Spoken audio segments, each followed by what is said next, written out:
नमस्कार, मैं हूं अवधेश और आप देख रहे हैं बॉर्डर इंडिया टीवी। 21 जनवरी को जो हिंदू मुस्लिम का जो विवाद था मीरा भाईंदर शहर में काफ़ी तनाव रहा, जिसकी वजह से जो व्यापारी हैं वो काफ़ी परेशान है, काफ़ी घबराए हुए हैं। आम नागरिक भी काफ़ी घबराया हुआ है कि आगे क्या होगा।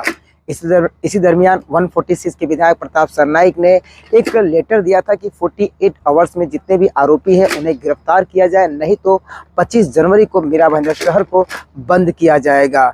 जिसके बाद मीरा भाईंदर पुलिस एक्शन लेते हुए जो आरोपी थे उन्हें पकड़ना शुरू किया है और सीसीटीवी भी खंगाल रहे हैं कि और जो आरोपी है उन्हें भी वो गिरफ्तार करने की पूरी तैयारी है। जिसके बाद प्रताप सरनाईक उनके काम से संतुष्ट हुए और जो 25 तारीख का जो बंद का आह्वान करने वाले थे उसे उन्होंने रद्द किया और साथ साथ ये भी कहा है कि मीरा भाईंदर शहर में इस तरह का कभी भी विवाद नहीं हुआ है और आगे भी कभी ना हो। इसलिए मीरा भाईंदर शहर में अब केवल वो अमन शांति चाहते हैं और लोगों से ये आह्वान करते हैं। उन्होंने और क्या कहा? सबसे पहले मैं यही कहना चाहता हूँ कि मीरा भाईंदर ये मिनी इंडिया है।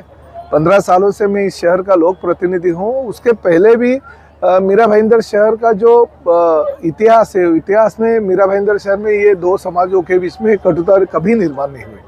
सिर्फ हिंदू नहीं बल्कि मुसलमान है, क्रिश्चियन है, सिख है, हर कम्युनिटी के लोग यहाँ पे रहते हैं, जैन रहते हैं, सभी लोग यहाँ पे रहते हैं, मगर ऐसी कटुता निर्माण नहीं हुई।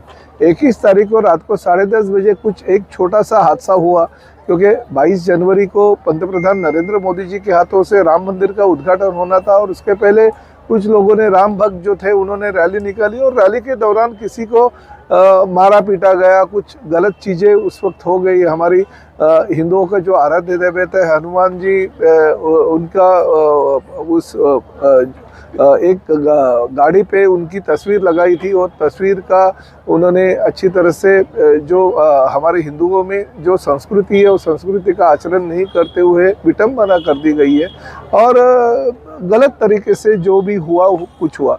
मगर ऐसा, इसका ये मतलब नहीं है कि कुछ 2-4 लोगों ने किया तो सभी हमारे मुसलमान भाई उसमें शामिल है या सभी मुसलमानों को ये चीज़ें पसंद है, ऐसे बिल्कुल नहीं है। जैसे हिंदुओं में अगर कुछ गलतियां हमारे लोग करते हैं तो उसमें सब हिंदू शामिल होते हैं, ऐसे कुछ नहीं है। तो वो गलत तो हो गया, मगर गलत होने के बाद मैंने पुलिस कमिश्नर को सुबह 11:30 बजे ही 22 तारीख को मैं मिला और ये शांतता प्रस्थापित करने के लिए मैंने उनसे मांग की कि आप जो भी इसमें जिम्मेदार है, खाली ये 8-10 लोग नहीं बल्कि 100-200 लोग, 300 लोग इसमें शामिल है। देखिए कि कोई पॉलिटिकल पार्टी जानबूझकर ये करवाना चाहती है कि वो भी देखना चाहिए। तो ये देखते हुए SIT स्थापन करो, रैपिड एक्शन फोर्स शहर में लेके आओ और तुरंत कार्रवाई करो। जो भी इसमें शामिल हो गए, किसी गलत इंसान को बेचारा वो शामिल नहीं होगा तो उसको अरेस्ट करना भी गलत होगा एक संख्या बढ़ाने के लिए। तो किसी के ऊपर अन्याय नहीं होना चाहिए और मेरी बात जो है पुलिस कमिश्नर साहब ने मान ली। हमारे सब शिष्टमंडल वहाँ पे गए थे, कमिश्नर साहब ने तुरंत रैपिड एक्शन फोर्स मंगा ली और शहर में जो तनाव का माहौल था वो माहौल खराब जो होने जा रहा था उसे कंट्रोल में लेके आई पुलिस और पुलिस ने बहुत ही अच्छी तरह से काम किया। मुख्यमंत्री जी हमारे संपर्क में थे, वो पुलिस कमिश्नर के संपर्क में थे। दूसरे दिन जो लोग इसके जिम्मेदार थे नया नगर परिसर में, जिन्होंने इलीगल कंस्ट्रक्शन किया था, दादागिरी और गुंडागिरी वो लोग करते थे, जैसे योगी आदित्यनाथ का माहौल उत्तर प्रदेश में चला, उसी तरह से उत्तर प्रदेश में अगर योगी जी का काम बुलडोजर की तरह चल रहा था, यहाँ पे एकनाथ शिंदे साहब ने उसी तरह से काम करते हुए जो दादागिरी और गुंडागिरी है वो बंद करने की कोशिश की और जो माहौल मीरा भाईंदर का है वो सही तरीके से पुलिस कमिश्नर मधुकर पांडे और उनके सहयोगी मिलके यहाँ पे करके आए। ये बात भी सही है कि कुछ राजनेता जो मीरा भाईंदर से उनका संबंध नहीं है वो शहर में आके तनाव बढ़ाने की कोशिश करे, तो मैं तो उनकी निंदा करता हूँ, निषेध करता हूँ। क्योंकि मेरे प्रेस नोट में भी मैंने कहा था कि हम अमन चाहते हैं, शांति चाहते हैं, बहुत भाईचारे के साथ हमारे हिंदू मुसलमान भाई कितने सालों से रहते हैं। हमारी शिवसेना का संगठन है, शिवसेना के हमारे संगठन में मेरे शाखा प्रमुख है, मेरे उप विभाग प्रमुख है, मेरे उप जिला प्रमुख है, मुसलमान है। हम दिवाली जैसे मनाते हैं वैसे ईद भी हम लोग ही मनाते हैं। जैसे ईद का कार्यक्रम बताए हम एज ए चीफ गेस्ट करके वहाँ पे जाते, तो ऐसे कभी नहीं हुआ। मगर ये इलेक्शन है और इलेक्शन के जो माहौल है उसमें अगर इसका कोई गलत इस्तेमाल करता होगा तो ये हम सहन नहीं कर पाएंगे।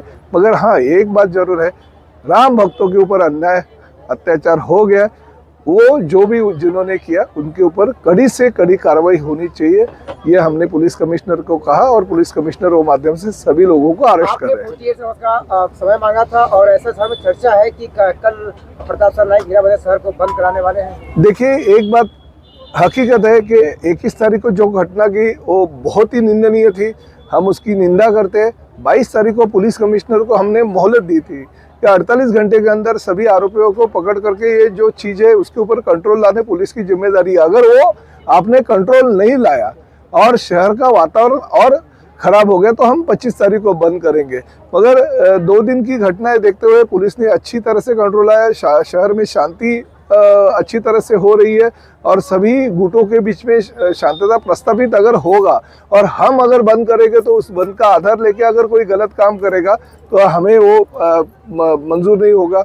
लोग धंधा पानी कर रहे हैं, व्यापारी परेशान है क्योंकि 2-3 दिन से व्यापारियों को व्यापार नहीं हो रहे, तो इस हालत में अगर बंद करेंगे तो गलत होगा। इसलिए मुझे बहुत सारे राजनेताओं ने फ़ोन किया, पुलिस कमिश्नर ने मुझे रिक्वेस्ट की, बाकी के प्रशासन के प्रमुखों ने रिक्वेस्ट की कि बंद जो आप कर रहे हो तो नहीं होना चाहिए, हिंदू संगठनों ने रिक्वेस्ट की। तो इस माध्यम से हमने जो डिक्लेयर किया था कि किसी भी हालत में अगर आरोपियों को अरेस्ट नहीं करेंगे और शांतता प्रस्तावित नहीं होगी तो हम बंद करेंगे, तो हमने आज आह्वान करते हुए वो बंद पीछे ले लिया। सर जो घटना नहीं होनी चाहिए थी हो गई, पुलिस अपनी कार्रवाई कर रही है, लेकिन एक लोक प्रतिनिधि की यह भूमिका होनी चाहिए कि समाज में शांतता स्थापित हो। लेकिन यहाँ देखा गया कि कुछ नेता भड़काऊ भाषण देते हुए दिखाई दिए, चेतावनी दे रहे थे, यहाँ तक कि कुछ बाहर के भी नेता यहाँ पर आकर दे रहे थे। तो एक लोक प्रतिनिधि होते आपकी क्या भूमिका रहेगी इस बारे में? देखिए, 15 साल से लोक प्रतिनिधि के तौर पे मैं काम कर रहा हूँ और आप भी जानते हैं कि मैं शांतता प्रिय लोक प्रतिनिधि हूँ, इसलिए बार बार मुझे लोग चुन के दे रहे हैं। और एक बात उतनी तय है कि राजनीतिक लाभ लेने के लिए या पार्टी को उसका लाभ होने के लिए मैं कुछ नहीं करता हूँ। मैं सिर्फ हमारे शहर में जो शांति लोगों को चाहिए वो शांति देने का काम करता हूँ। मगर शांति का मतलब ये भी नहीं है कि किसी के ऊपर अन्याय हो और लोक प्रतिनिधि खड़ा नहीं होए। अगर अन्याय होगा, भले वो हिंदू होने दो या मुसलमान होने दो, प्रताप सरनाइक उसके पीछे खड़ा रहेगा।